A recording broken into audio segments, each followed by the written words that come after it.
Olá pessoal, tudo bem com vocês? Hoje viemos explicar os filósofos e suas ideias. A filosofia é como uma lente através da qual podemos enxergar o mundo de maneira diferente. A antiguidade, grandes pensadores tentavam entender a existência, a verdade, a justiça e o sentido da vida. Vamos conhecer alguns deles. Dostoiévski. O homem é um ser que deseja encontrar sentido em sua existência. Dostoiévski aborda melhor do que ninguém a natureza fundamental do ser humano e sua constante busca por significado em um mundo repleto de sofrimento e contradições. O ser humano é inerentemente orientado para a busca de sentido e propósito em sua vida. Nós ansiamos compreender nosso lugar no universo, desejamos entender melhor nossa relação com os outros e sempre estamos atrás de entender o significado de nossas experiências e ações aqui nesse mundo. Essa busca por sentido pode se manifestar de várias formas, por meio da religião, filosofia, amor, arte, conhecimento ou através da busca pela verdade. Cada pessoa encontra um caminho diferente, mas a inquietude é a mesma. Dostoiévski estava profundamente interessado em como as pessoas enfrentam as dificuldades da vida e como encontram significado em meio ao sofrimento e à incerteza. Para ele, a busca de sentido não é apenas um desejo filosófico, é uma questão de sobrevivência psicológica e influencia todos os aspectos da vida.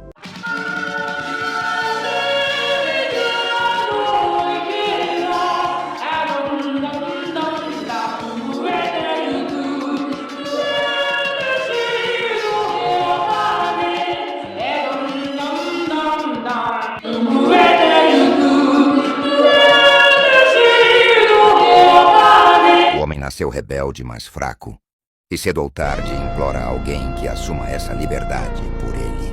Eles clamarão: escraviza-nos, mas dá-nos pão. E aceitarão até mesmo correntes, desde que alguém os liberte do fardo de escolher entre o bem e o mal. Na vida deles, os filósofos tentavam explicar suas ideias e opiniões sobre a sociedade por meio de livros e ensinamento. Cada um possuía uma forma única de pensar e buscar em compreender o mundo ao seu redor, questionando tudo aquilo que parecia óbvio.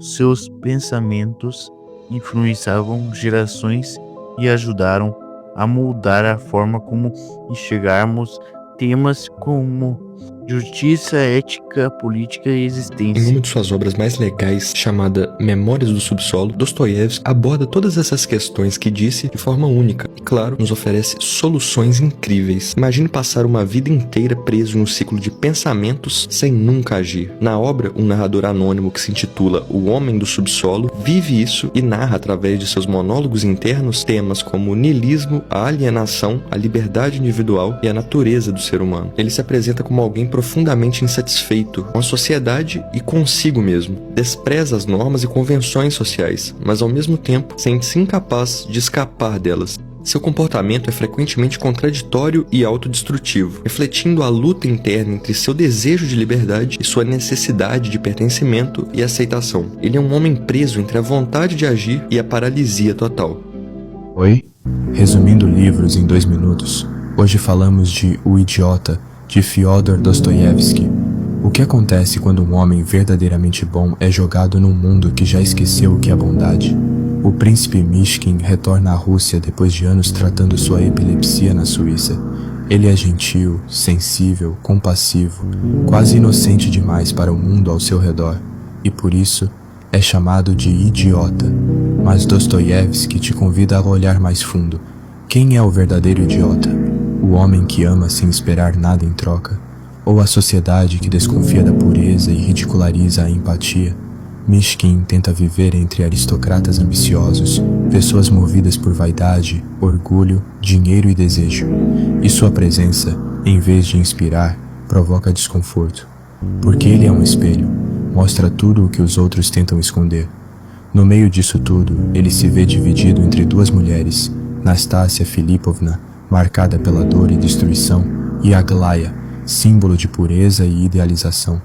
Mas o amor aqui não é romântico, é trágico, porque Mishkin quer salvar e não apenas amar. e esse desejo de salvar acaba arrastando todos para um fim inevitável e doloroso. A crítica de Dostoiévski é feroz. Num mundo doente, até a bondade vira ameaça. A loucura não está em quem sente demais, mas em quem não sente mais nada. O Idiota é uma meditação profunda sobre fé, sofrimento, ego, redenção e principalmente sobre a tragédia de ser puro num tempo que já perdeu o sentido do que é verdadeiramente humano. No fim, Dostoiévski não nos dá respostas. Ele deixa uma angústia que ecoa até hoje.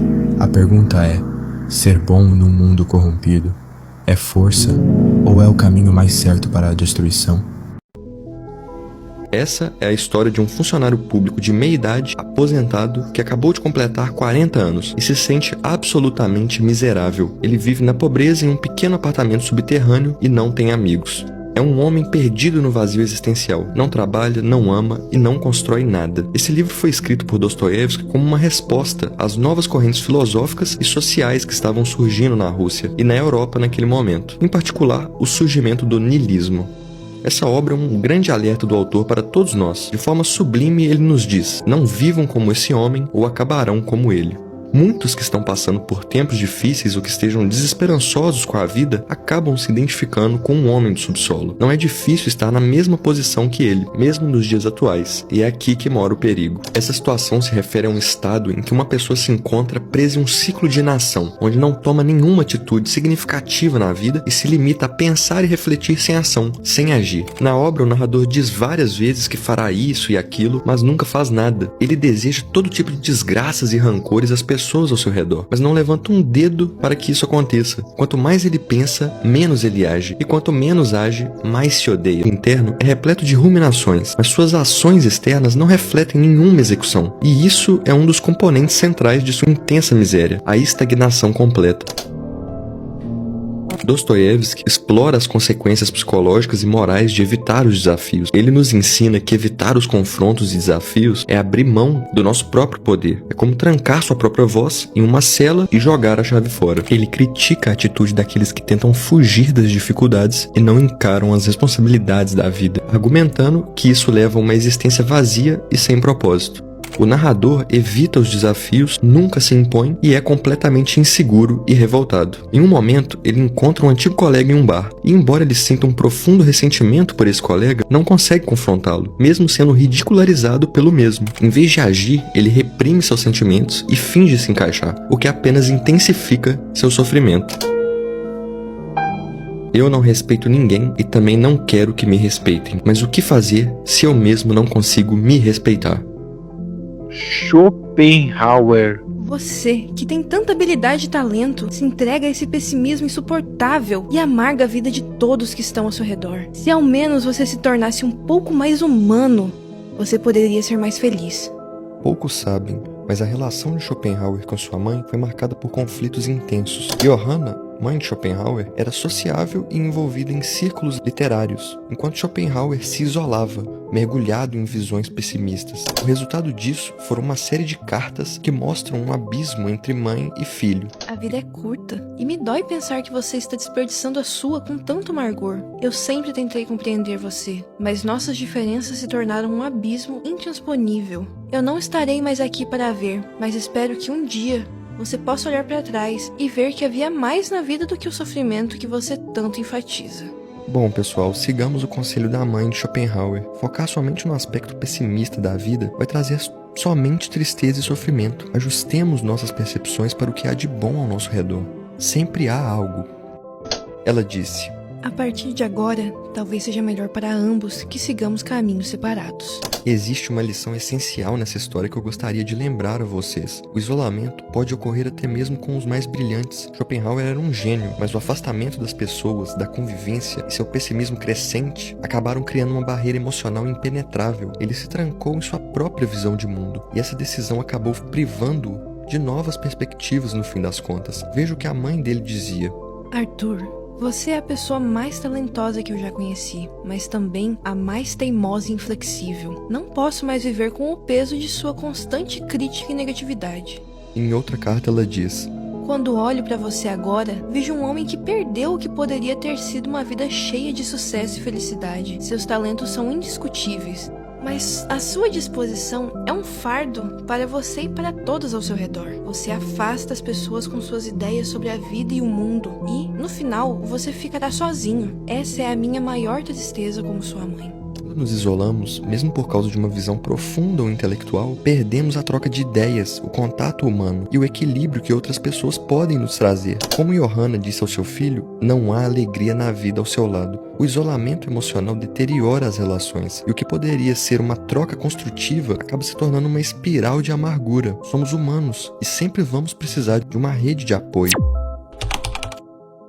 Provavelmente Schopenhauer entrou nessa espiral de pessimismo por conta da morte de seu pai. Isso fica mais claro nessa carta da mãe dele. Arthur, desde a morte de seu pai, você se tornou uma sombra de si mesmo. Sei que a perda dele o afetou profundamente, mas isso não significa que deva rejeitar toda a humanidade. Eu segui minha vida, encontrei meu próprio caminho, mas você parece estar preso em uma espiral de desespero. Às vezes, acho que você não quer ser feliz, e isso é o que mais me entristece como sua mãe. Será que vale a pena fechar-se para o mundo, mesmo quando acreditamos ter a razão? Schopenhauer acreditava que o sofrimento era a essência da vida, mas provavelmente parte desse sofrimento veio do próprio isolamento que ele criou. Veja o desabafo de sua mãe sobre isso. Schopenhauer é para um psicólogo um caso de primeira categoria. Schopenhauer via a vida como sofrimento, e sua solução foi clara: escapar dela. O mundo é minha representação, ele dizia, defendendo uma ética de renúncia. Mas Nietzsche tinha uma visão completamente diferente. Podemos dizer que grande parte da filosofia de Nietzsche é uma rejeição ou mesmo uma tentativa de destruição da filosofia de Schopenhauer. Nietzsche estudou profundamente Schopenhauer. No entanto, Nietzsche foi completamente contra ele nos últimos anos de sua carreira intelectual. Não se deve simplesmente negar a vida com o mundo, assim como a representação, como fez Schopenhauer. Deve-se, em primeiro lugar, negar Schopenhauer. O que fez Nietzsche passar de admirador para crítico de Schopenhauer? Se a educação tradicional limita a mente, a solução pode estar em uma abordagem mais autônoma, e é exatamente isso que o autodidatismo promove. Schopenhauer dizia que aquele que aprende diretamente dos fatos obtém uma sabedoria viva e prática, enquanto aquele que se limita aos livros encontra apenas o conhecimento morto. Ele viu o autodidata como alguém que consegue observar o mundo sem os filtros impostos pelas instituições e assim formar uma compreensão mais genuína e flexível das coisas. Ler é pensar com a cabeça de outra pessoa. Pensar por si mesmo é aprender de sua própria experiência, ele dizia. Com essa postura, Schopenhauer indica que pensar por si mesmo exige desprender-se das opiniões convencionais. É importante ressaltar que isso não significa desprezar o que os grandes pensadores disseram, mas sim buscar nas fontes primárias e refletir pessoalmente sobre elas. Então, a alternativa à escola é o caminho do aprendizado autodidata, onde cada um segue os seus próprios interesses e explora o mundo por conta própria. Podemos aprender muito ao adotar essa curiosidade, que visa o conhecimento diverso e prático, aquele que realmente molda nossa percepção e nosso entendimento do mundo, sabe? A filosofia de Schopenhauer é a expressão de um temperamento mal-humorado, cheio de ressentimento e vingança contra a vida. Nietzsche acreditava que a visão pessimista de Schopenhauer sobre o mundo, na verdade, refletia seu ressentimento e sua falta de afirmação sobre a vida. A vida exige força e não fraqueza, e a moralidade de Schopenhauer para Nietzsche nega o crescimento humano e impede o florescimento da grandeza. Esse tipo de pessimismo não é um sinal de força ou profundidade, mas de fraqueza, um sintoma de um tipo muito específico de degeneração. Ele descreve o pessimismo de Schopenhauer como um sintoma, não de introspecção filosófica genuína, mas de um tipo de cansaço para enfrentar os desafios da vida. Ele era, como todos os pessimistas genuínos, um adversário instintivo de tudo que ainda é forte, saudável e afirmador da vida. Aqui, Nietzsche acusa Schopenhauer de ser um inimigo do que ele considerava as forças vitais do mundo, força, saúde e principalmente a capacidade de afirmar a vida. Dostoiévski e Schopenhauer mostravam que, na dor e no caos, há reflexão profunda sobre a vida. Quanto mais elevado é o espírito, mais ele sofre. Arthur Schopenhauer. A vida é um mar de dor, movido por uma vontade cega que nunca descansa. Corremos atrás de desejos, mas cada conquista revela-se ilusão, e o vazio retorna. O amor, uma armadilha. A glória, um eco passageiro. Até a razão é frágil diante do caos. mas na arte, na compaixão, na quietude do não desejar, há um alívio. Não a felicidade, apenas a paz de quem encara a verdade. Tudo é efêmero, e no silêncio dessa compreensão, talvez esteja a única libertação possível. Obrigado por assistir esse vídeo.